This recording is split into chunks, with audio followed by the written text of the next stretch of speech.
Global market Sunny जी, हाँ। कल जैसे हम छोड़ के गए थे, कल जैसा डाउ खुला था और उसके बाद जो क्लोजिंग हुई, ये क्या हो गया सर? मतलब अनबिलीवेबल। नो डाउट कल क्लोजिंग में हमने क्लोजिंग शो में हमने बैंक निफ्टी पे शॉर्ट कॉल भी दी थी। नो डाउट वो इन द मनी बंद हुआ हमारे, हमने जिस प्राइस पे दी थी वहां से तो करीबन करीबन 100-125 पॉइंट नीचे ही बंद हुआ है। फ्यूचर्स पे तो कम से कम ठीक है। और मुझे उम्मीद भी थी कि अमेरिका में थोड़ा एक कमजोरी वाला सेशन होगा, भले डाउ 125-150 पॉइंट डाउ नीचे फ्यूचर्स पे थे। हमारा अंदाज था कि इससे कहीं ज्यादा कमजोरी होगी, बड़ा सेशन होगा। हम कह भी रहते कि दो चीजें हैं, एक ट्रम्प हैरिस वाली डिबेट और दूसरा महंगाई के आंकड़े। ये कुछ ना कुछ बड़ा होगा। हमारा भी थोड़ा एक बार तो मुझे भी लगा 600-700 पॉइंट है, 600-700 डाउ नीचे, मैंने ऐसा तो नहीं सोचा था, बिल्कुल नहीं सोचा था। लेकिन उतना कमजोर हुआ भी, बाद में रिकवरी भी वापस आई, इतनी स्मार्ट आई। सो क्या है कि इसलिए अपने बात भी करते हैं कि अमेरिकी बाजारों के रुझान को भांपना बहुत मुश्किल काम है। एनीवे इसका एनालिसिस करूं उसके पहले मैं एक बार आपको बता दूं कि अमेरिका में कल हुआ क्या, वो आप एक बार समझ लीजिए। कल आए थे अमेरिका में दो महंगाई के आंकड़े।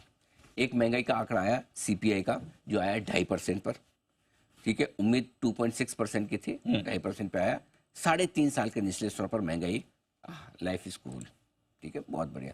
और इसके दम पर तेजी हो गई, क्योंकि जुलाई में 2.9% थे, अब वहां से घट के 2.5% आ गया, ठीक है।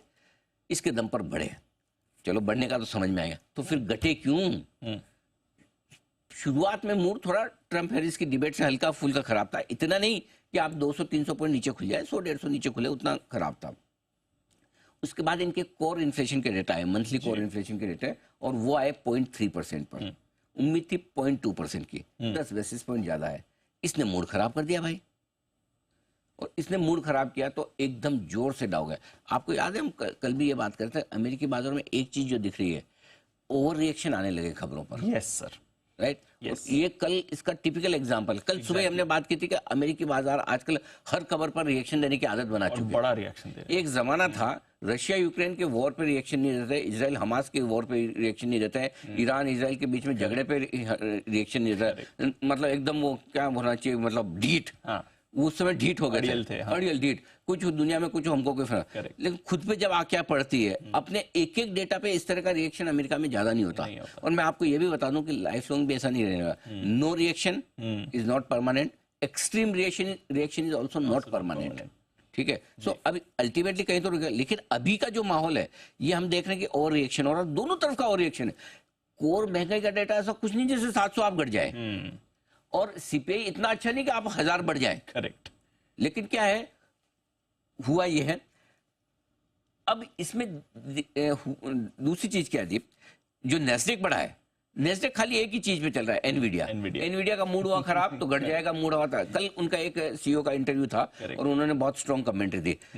ये कमेंट्री वैसी की वैसी जो रिजल्ट के बाद उन्होंने दी थी, लेकिन रिजल्ट के बाद कमेंट्री के बाद भी एनवीडिया और घट गया। रिजल्ट बहुत अच्छा, कमेंट्री बहुत अच्छी, घट गया, लेकिन कल अचानक से बढ़ गया। सो ये ओवर रिएक्शन हो रहा है अमेरिका में हर एक चीज में, और इस ओवर रिएक्शन में आपको क्या करना है? पहली चीज, तेजी और मंदी दोनों के व्यू अमेरिका में बहुत स्ट्रॉन्ग बन रहे हैं। कुछ लोग ऐसे हैं जो 2007-8 को कंपेयर कर रहे हैं 2024 से, और उनको लगता है कि ब्याज दरों के घटने के साथ ही अमेरिका में मंदी की शुरुआत होती है और हमें बेचना चाहिए। तो वो एक बहाना ढूंढते हैं, किसी वक्त कोई भी डेटा आया, कोई भी खबर ऐसी आई जिससे कि खराब हो सकता है, उस पर ओवर रिएक्शन देके खराब करते हैं। दूसरी तरफ वो लोग हैं जो ये सोचते हैं कि दिस टाइम इट्स डिफरेंट, है ना, इस बार ब्याज दरें तब घट रही हैं जब अमेरिका की इकोनॉमी बड़ी मजबूत है, ऐसी कोई चिंता की बात नहीं, कंपनियों की कमाई फर्स्ट क्लास है, वैल्यूएशंस अनाप शनाप नहीं है, इसलिए घटेंगे नहीं।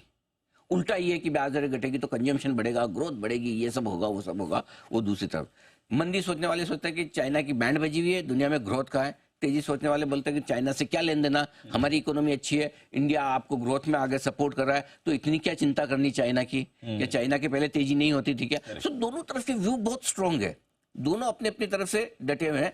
इसीलिए हर एक डेटा पर अमेरिका का रिएक्शन बहुत ज्यादा, ये रिएक्शन बना रहेगा फेड की मीटिंग तक।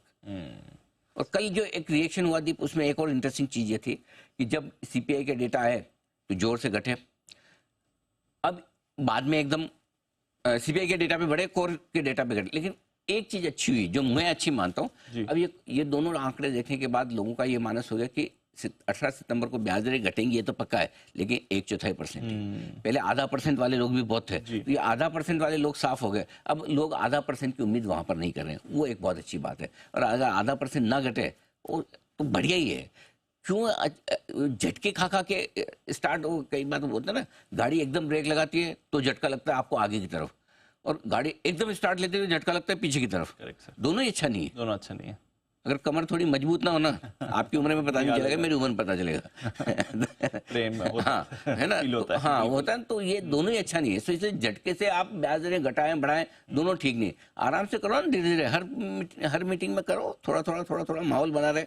सो आई थिंक ये अमेरिका से संकेत है। 18 तारीख की फेड की मीटिंग तक उतार चढ़ाव रहेगा। आपको क्या करना है, ओवरनाइट पोजीशन मिनिमम रखनी है, मिनिमम रखनी है, और रखें तो है। कल मैंने बहुत साफ साफ कहा था, मैंने कहा इन द मनी है, लेकिन अगर आप शॉर्ट पोजीशन लेकर जा रहे हैं तो 51,200 का कॉल आपके हाथ में होना चाहिए।